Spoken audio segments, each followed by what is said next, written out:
أعوذ بالله من الشيطان الرجيم بسم الله الرحمن الرحيم. Anjuran berdoa antara azan dan iqamah. Ya, ini kurang lebih ada 3 buah hadis ya. Hadis yang pertama sahih li ghairihi dari awal kitab 265 dari Anas bin Malik radhiyallahu anhu bahwa Rasulullah SAW bersabda ad-du'a bainal adhani wal iqamati la yurad. Doa antara azan dan iqamah tidak ditolak. Hadis riwayat Abu Dawud, Tirmidzi dan lafaz ini miliknya Tirmidzi dan juga An-Nasai, Ibnu Khuzaimah dan Ibnu Hibban dalam sahih mereka berdua, dan keduanya menambahkan fad'u, oleh karena itu berdoalah. Nah ini teman-teman berarti memang rangkaiannya itu penting ya. Yaitu mulai dengarkan azan kita jawab muadzin. Kemudian kita berdoa di antara azan dan iqamah. Kemudian kita sholat. Karena tadi kalau keluar juga dari masjid tanpa udzur maka dianggap munafik. Ini menandakan memang pentingnya sholat dijaga dalam Islam. Sampai Umar bin Khattab radhiyallahu anhu pernah waktu sudah ditusuk oleh Abu Lu'lu, itu saking tajamnya tusukannya dan dalamnya, itu sampai dari belakang ini tembus ke depan. Tulang rusuk beliau radhiyallahu anhu. Waktu diminumkan susu oleh tabib itu keluar dari dua sisi susu itu karena dalamnya, dan sakit sekali sampai beliau sering pingsan radhiyallahu anhu. Waktu pas beliau pingsan habis diobati oleh tabib, maka di sebelahnya ada sahabat dan juga mertua dia itu Ali bin Abi Thalib, karena dia Umar bin Khattab menikah, istrinya yang terakhir adalah Ummu Kalthum, anaknya Ali bin Abi Thalib radhiyallahu anhu. Dan ini unik sekali ya, karena Umar bin Khattab adalah mertua Nabi. Karena anaknya Hafsah dinikahi oleh Nabi SAW. Ali bin Abi Thalib anak mantu Nabi karena menikah dengan Fatimah. Dan mertua Nabi Umar adalah anak mantunya Ali. Yang merupakan tadi Ali adalah anak mantu Nabi SAW. Bagaimana mereka yang menjalin hubungan kekerabatan yang luar biasa. Di sebelahnya Ali ada Abbas radhiyallahu anhu, paman Nabi SAW yang mulia. Maka Abbas berkata, bagaimana wahai Aba Hasan, ayahnya Hasan Musa Ali bin Abi Thalib, sekarang Amir Mukminin pingsan. Waktu sholat tiba, apakah kita biarkan?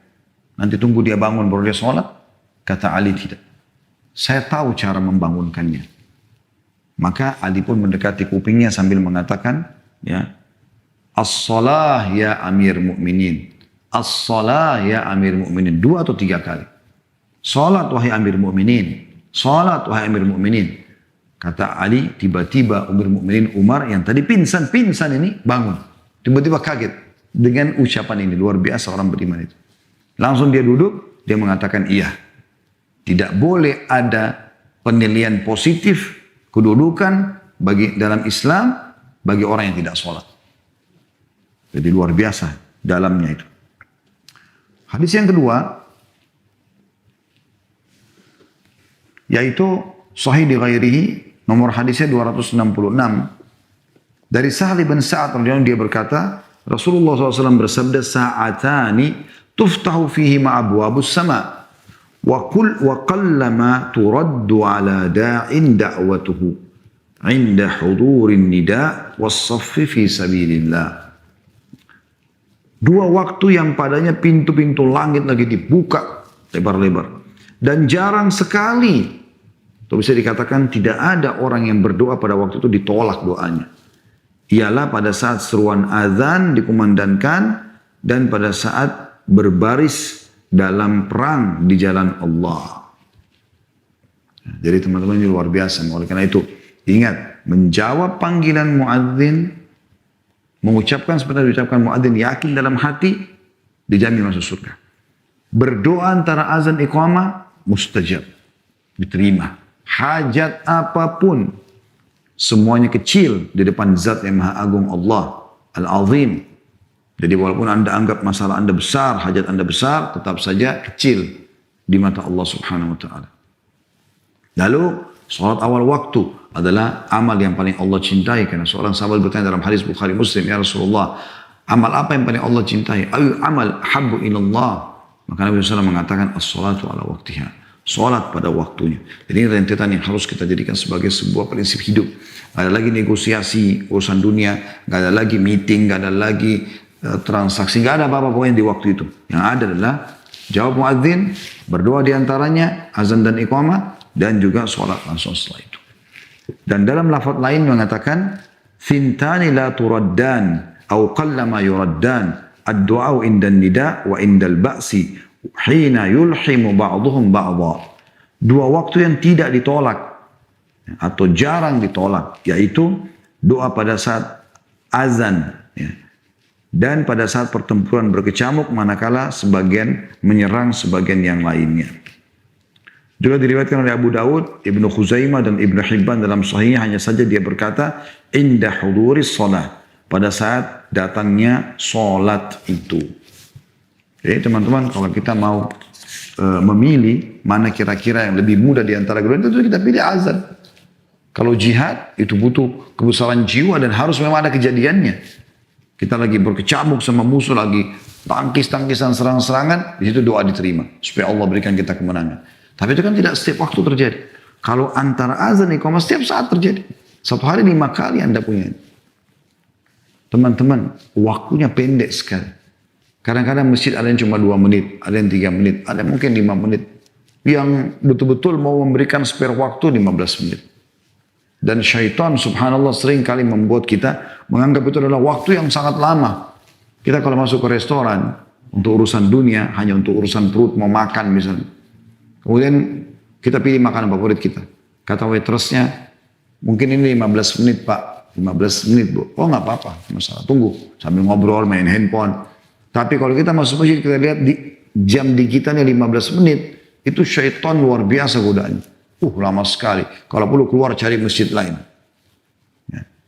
Padahal sebenarnya 15 menit Anda punya peluang menyampaikan semua hajat Anda. Yang belum menikah supaya menikah. Yang masih punya utang supaya lunas utangnya. Yang masih punya penyakit supaya disembuhkan. Yang segala macam. Sampaikan hajat dunia, hajat akhir. Diijabah. Rabbul Alamin, Tuhan alam semesta. Malikul Mulk, Raja yang sebenarnya, sedang membuka peluang semua hajat Anda selain kemaksiatan kepadanya akan diijabah. Maksimalkan teman-teman. Lagi macet di jalan, di mobil, azan iqamah dengarkan, jawab muadzin. Anda belum sempat macet, belum sempat keluar mau sholat, berdoa di situ. Sampaikan hajat Anda. Yang terakhir teman-teman dalam pasal kita, dan kita tutup materi kita ini, insya Allah kita buka pertanyaan sebentar lagi. Hadis nomor urutan dari awal kitab 267 dan urutan nomor 3 dalam pasal kita dengan sanad sahih. Dari Abdullah bin Amr radhiyallahu anhu, dia berkata, "Anna rajulan qala, ya Rasulullah, innal muadzinina yafdulunana." Faqala Rasulullah SAW, "Kul kama yaqulun, fa idza intahaita fasal tu'ta." Sebenarnya hadis ini sudah kita sebutkan tadi ya. Tapi di sini diulangi lagi, yaitu bahwa seorang laki-laki berkata, "Ya Rasulullah, sesungguhnya para muadzin mengungguli kami." Ya, artinya mereka mendapatkan keistimewaan yang banyak. Sudah kita jelaskan tadi ya. Di antaranya dia akan panen pahala orang-orang yang sholat bersama, karena panggilannya dia. Maka Rasulullah SAW memberikan solusi. Kalian juga bisa sama pahalanya dengan mereka. Bagaimana? Ucapkan seperti yang mereka ucapkan. Jika kamu sudah selesai, ini yang jadi bahasan kita, antara azan dan iqamah, mohonlah, berdoalah. Niscaya kau akan diberi. Niscaya kau akan diberi. Ingat teman-teman, berdoa ya, untuk mempertahankan nikmat yang sedang ada atau minta ditambahkan nikmat lebih afdal daripada Anda berdoa pada saat bencana atau cobaan sedang datang minta diberikan solusi. Jadi lebih dicintai oleh Allah SWT kita kalau lagi sehat minta supaya dipertahankan kesehatan untuk diberikan lebih daripada itu. Minta supaya lebih diberkahi lah. Ya, sudah punya keturunan minta supaya ditambahkan keturunan, diberkahi supaya mereka jadi anak-anak soleh dan seterusnya. Punya perusahaan minta supaya dikembangkan dan segala macam. Itu lebih afdal daripada orang lagi bangkrut usahanya, lagi sakit anaknya baru minta disembuhkan. Dua-duanya bisa tapi lebih afdal. Artinya jangan sampai syaitan masuk di benak Anda semuanya atau salah satu di antara kita ya yang mengatakan, oh saya kan lagi sehat, saya nggak perlu minta. Oh saya kan lagi kaya, saya nggak perlu minta. Oh saya sudah punya pasangan, saya nggak perlu minta. Enggak, keliru. Justru minta agar nikmat itu dipertahankan, dan itu adalah lebih afdal dibandingkan Anda sedang ada masalah lalu kemudian Anda minta solusinya. Allah.